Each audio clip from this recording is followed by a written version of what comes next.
ನಮಸ್ತೆ ಎಲ್ರಿಗೂ. ಈ ವ್ಲಾಗ್ ಬಂದು ಲಾಸ್ಟ್ ಟ್ರಾವೆಲ್ ವ್ಲಾಗ್‌ನ ಕಂಟಿನ್ಯೂಯೇಷನ್ ಆಗಿರುತ್ತೆ. ನಾವು ಚಿಕ್ಲಿಹೊಳೆ ರಿಸರ್ವಾಯರ್ ಮುಗಿಸ್ಕೊಂಡು ನೆಕ್ಸ್ಟ್ ಹೋಗಿದ್ದು ದುಬಾರೆ ಎಲಿಫೆಂಟ್ ಕ್ಯಾಂಪ್‌ಗೆ. ನಮಗೆ ಗೊತ್ತಿತ್ತು ಸ್ಯಾಟರ್‌ಡೇ, ಸಂಡೇ ಡೆಫಿನೆಟ್‌ಲಿ ತುಂಬ ರಶ್ ಆಗ್ತಾರೆ ಅಂದ್ಬಿಟ್ಟು. ಹಾಗಾಗಿ ಫ್ರೈಡೇನೇ ನಾವು ಇವತ್ತೇ ಮುಗಿಸ್ಕೊಂಬೋಣ ಅಂತ ಅಂದ್ಬಿಟ್ಟು ಫ್ರೈಡೇನೇ ಹೊರಟ್ವಿ, ಫ್ರೈಡೇ ಈವ್ನಿಂಗ್. ಆ್ಯಂಡ್ ಈ ಕ್ಯಾಂಪ್ ಮಾರ್ನಿಂಗ್ 9 ರಿಂದ 11 ಗಂಟೆವರೆಗೂ ಓಪನ್ ಇರುತ್ತೆ ಆ್ಯಂಡ್ ಈವ್ನಿಂಗ್ ಬಂದು 4:30 ಇಂದ 5:30ವರೆಗೂ ಓಪನ್ ಇರುತ್ತೆ. ಸೊ ಎನಿಹೌ ನಾವು ರೀಚ್ ಆಗಿದ್ದು ಈವ್ನಿಂಗ್ ಟೈಮಲ್ಲಿ. ಸೊ ಹಾಗಾಗಿ 4:30 ಟೈಮ್‌ಗೆ ಹೋದ್ವಿ. ಮಾರ್ನಿಂಗ್ ಟೈಮಲ್ಲಿ ಆನೆಗಳಿಗೆ ಸ್ನಾನ ಮಾಡಿಸೋದನ್ನ ನೋಡ್ಬೋದು ನಾವು. ಈವ್ನಿಂಗ್ ಟೈಮಲ್ಲಿ ಮೇನ್ಲಿ ಅದಕ್ಕೆ ಫುಡ್‌ನ ನಾವು ಫೀಡ್ ಮಾಡ್ಬೋದು. ಆ್ಯಂಡ್ ಸ್ಟಾರ್ಟಿಂಗಲ್ಲಿ ನಾವು ಈ ಥರ ಬೋಟಲ್ಲಿ ಹೋಗಬೇಕಾಗತ್ತೆ. ಸೊ ಈ ನದಿ ದಾಟಿದ್ರೆ ದುಬಾರೆ ಕ್ಯಾಂಪ್ ಸಿಗತ್ತೆ. ಇದಕ್ಕೆ ಎಂಟ್ರಿ ಫೀಸು ವೇರಿ ಆಗುತ್ತೆ. I think basic entry fees ಬಂದು ₹30 - ₹50 ಇರ್ಬೋದು. ಬಟ್ ಇದಕ್ಕೆ ಸಪ್ರೇಟ್ ಬೋಟ್ ರೈಡ್ಸ್ ಎಲ್ಲ ಮಾಡಿಸ್ತಾ ಇರ್ತಾರೆ. ಸೊ ಅದಕ್ಕೆ ಎಕ್ಸ್ಟ್ರಾ ಇರುತ್ತೆ. ನಾವು ಅದಕ್ಕೇನು ಹೋಗಲಿಲ್ಲ. ಸೊ ನಾವು ಜಸ್ಟ್ ಡೈರೆಕ್ಟ್ ಕ್ಯಾಂಪ್‌ಗೆ ಹೋದ್ವಿ.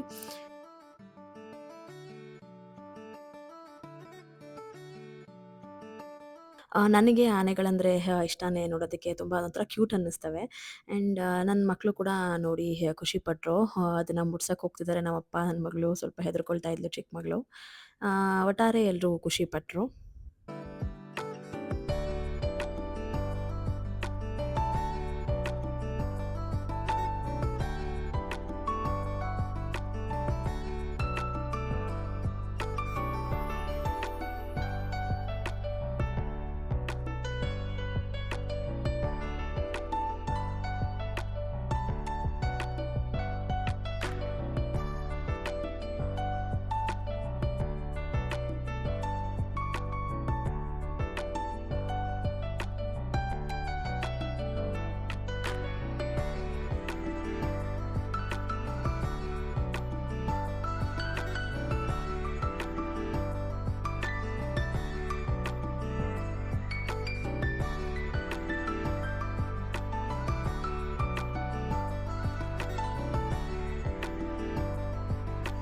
ಇಲ್ಲಿ ಆನೆಗೆ ಊಟ ಕೊಡ್ತಾ ಇದ್ದಾರೆ. ನಾವು ಕೂಡ ಆನೆಗೆ ತಿನ್ನಿಸ್ಬೋದು.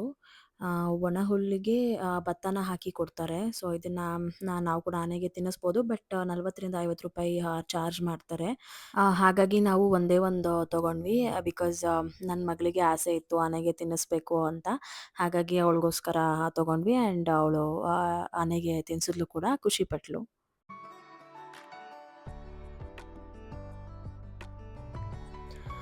ನೆಕ್ಸ್ಟ್ ಅಲ್ಲಿಂದ ನಾವು ಎಲ್ಲ ಮುಗಿಸ್ಕೊಂಡು ಹೊರಟ್ವಿ. ಸೊ ಬರ್ತಾ ಕೂಡ ವಾಪಸ್ಸು ಬೋಟಲ್ಲಿ ನಮ್ಮನ್ನ ಅಲ್ಲಿ ಎಂಟ್ರನ್ಸ್‌ಗೆ ಬಿಡ್ತಾರೆ.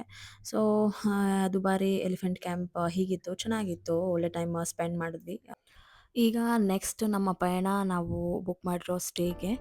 ಸೊ ಹೋಗ್ತಾ ದಾರಿ ಮಾತ್ರ ತುಂಬಾ ಚೆನ್ನಾಗಿತ್ತು. ಬೆಂಗಳೂರು ಲೈಫ್ ಬಂದು ಹೆಕ್ಟಿಕ್ ಲೈಫು. ಸೊ ನಮಗೆ ಇಲ್ಲೊಂಥರ ಸ್ಟ್ರೆಸ್‌ಫುಲ್ ಲೈಫ್ ಇದು. ಸೊ ಈ ಥರ ಅಪರೂಪಕ್ಕೆ ಆಚೆ ಹೋಗಿ ಈ ಥರ ನೇಚರ್ ಮಧ್ಯೆ ಟೈಮ್ ಸ್ಪೆಂಡ್ ಮಾಡೋದು ತುಂಬಾ ಚೆನ್ನಾಗಿ ಅನಿಸುತ್ತೆ. ಕಣ್ಣಿಗೆ ಹಬ್ಬನೇ ಅಂತಲೇ ಹೇಳ್ಬೋದು. ಸೊ ತುಂಬಾ ಖುಷಿ ಆಯಿತು. ಜರ್ನಿನ ತುಂಬ ಎಂಜಾಯ್ ಮಾಡಿದ್ವಿ.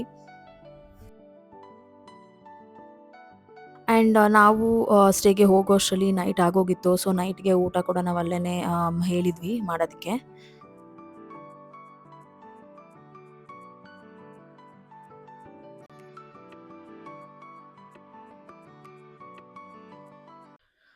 ಯೆಸ್, ನಾವು ಸ್ಟೇಗೆ ರೀಚ್ ಆದ್ವಿ.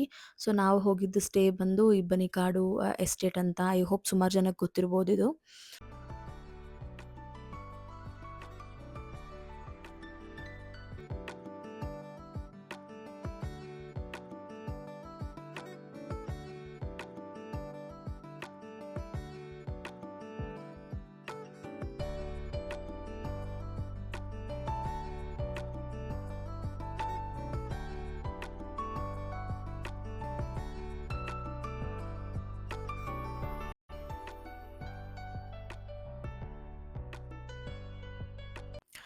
ಈ ಸ್ಟೇ ಬಂದು ನಾವೇನು ಎಕ್ಸ್ಪೆಕ್ಟ್ ಮಾಡ್ತಿದ್ವಲ್ಲ ಹಾಗೇನೇ ಇತ್ತು. ತುಂಬ ಚೆನ್ನಾಗಿ ನೀಟಾಗಿ ಇಟ್ಟಿದ್ರು. ನೋಡಿ ಖುಷಿ ಆಯಿತು. ಆ್ಯಂಡ್ ಈ ರೂಮ್ ಬಂದು ಸಿಂಗಲ್ ರೂಮ್ ವಿತ್ 2 ಕಾಟ್ಸ್. ಆರಾಮಾಗಿ 4 ಜನ ಸ್ಟೇ ಮಾಡ್ಬೋದು. ನಮಗೂ ಈ ಥರನೇ ಬೇಕಿತ್ತು. ಬಿಕಾಸ್ ನಾನು, ನನ್ನ ಹಸ್ಬೆಂಡ್, ನನ್ನ ಅಪ್ಪ, ಅಮ್ಮ, ನನ್ನಿಬ್ರು ಮಕ್ಕಳು, ಚಿಕ್ಕ ಮಕ್ಕಳು. ಸೊ ಆರಾಮಾಗಿ 4 ಜನ ಮತ್ತು ಇಬ್ರು ಮಕ್ಕಳು ಆರಾಮಾಗಿ ಸ್ಟೇ ಮಾಡ್ಬೋದು. So it was very neat ಅಂತ ಹೇಳ್ಬೋದು.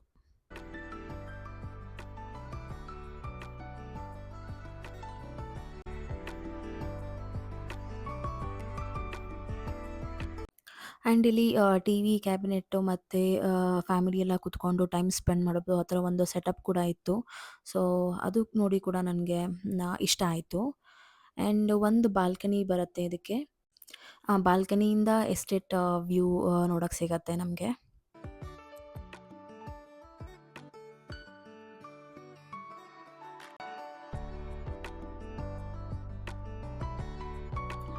ನಮ್ಮ ಅಪ್ಪ, ಅಮ್ಮ ಕುತ್ಕೊಂಡು ಮಾತಾಡ್ತಾ ಇದ್ದಾರೆ.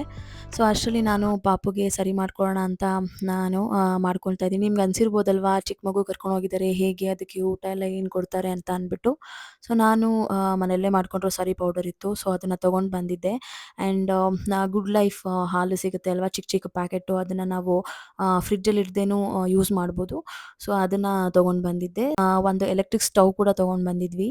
ಸೊ ಆಬ್ವಿಯಸ್ಲಿ ಚಿಕ್ಕ ಮಕ್ಳನ್ನ ನಾವು ಆಚೆ ಕರ್ಕೊಂಡು ಹೋಗ್ತಿದ್ವಿ ಅಂದಾಗ ಎಲ್ಲವೂ ಪ್ರಿಪೇರ್ ಆಗಿರಬೇಕಾಗತ್ತೆ. ಸೊ ಹಾಗಾಗಿ ನಾನು ಎಲ್ಲದಕ್ಕೂ ಪ್ರಿಪೇರ್ ಆಗಿದ್ದೆ. ಆ್ಯಂಡ್ ಅವಳು ಕೂಡ ಆರಾಮಾಗಿದ್ಲು. ಆಮೇಲೆ ಮಧ್ಯ ಫ್ರೂಟ್ಸ್ ಕೊಡ್ತಾ ಇದ್ದೆ. ಆಮೇಲೆ ಬನಾನಾ ಅಂದರೆ ಅವಳಿಗೆ ತುಂಬಾನೇ ಇಷ್ಟ. ಸೊ ಅದನ್ನು ಜಾಸ್ತಿ ಇಟ್ಕೊಂಡಿದ್ದೆ. ಸೊ ಎಲ್ಲೂ ಪ್ರಾಬ್ಲಮ್ ಆಗದೆ ಇರೋ ಥರ ನೋಡ್ಕೊಂಡಿದ್ದೆ.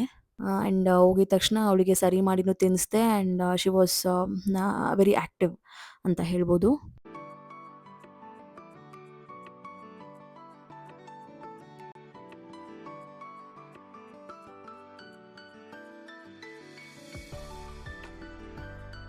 ಆ್ಯಂಡ್ ನಮಗೂ ಎಲ್ಲ ಸುತ್ತಾಡಿ ತುಂಬ ಟಯರ್ಡ್ ಆಗಿತ್ತು. ಸೊ ಬೇಗ ಬೇಗ ಊಟ ಮುಗಿಸ್ಕೊಂಡು ಹೋಗಿ ಮಲ್ಕೊಂಡ್ವಿ.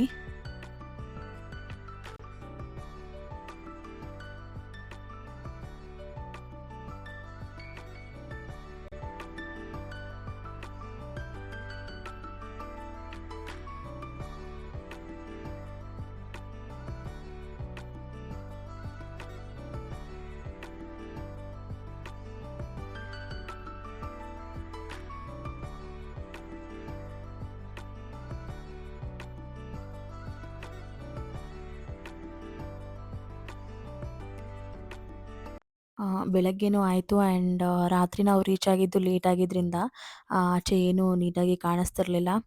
ಸೊ ಬೆಳಗ್ಗೆ ಎದ್ದು ಬಾಲ್ಕನಿಯಿಂದ ವ್ಯೂ ನೋಡಿದಾಗ ಈ ಥರ ಇತ್ತು. ಸೊ ಮನಸ್ಸಿಗೇನೋ ತುಂಬಾನೇ ಖುಷಿ ಆಯಿತು.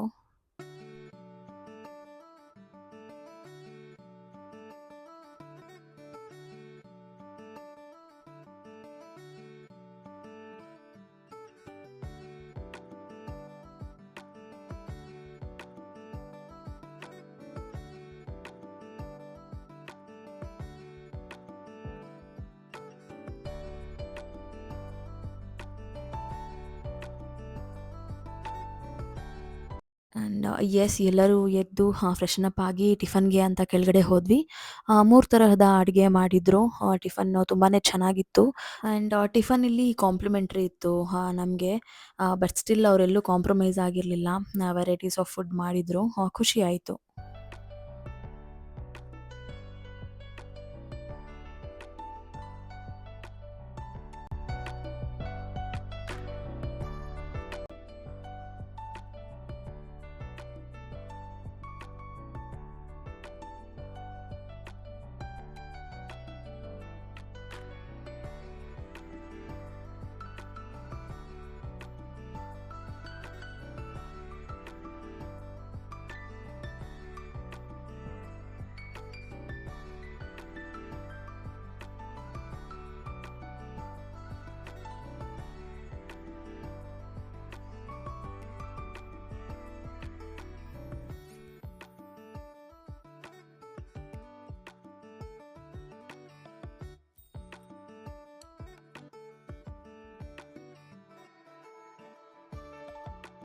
ಬೆಂಗಳೂರಲ್ಲಿ ಟ್ರಾಫಿಕ್ಕು ಮತ್ತೆ ಜನಜಂಗುಳಿನ ನೋಡ್ಬಿಟ್ಟು ಇಲ್ಲಿ ಎಲ್ಲ ಖಾಲಿ ಖಾಲಿ ಇದ್ದಾಗ ಒಂಥರ ಏನೋ ಈ ಫ್ರೀ ಬರ್ಡ್ ಅಂತಾರಲ್ಲ ಆ ಥರನೇ ಫೀಲ್ ಆಗ್ತಾ ಇತ್ತು. ಮತ್ತೆ ಸಖತ್ ಖುಷಿ ಆಗ್ತಾ ಇತ್ತು.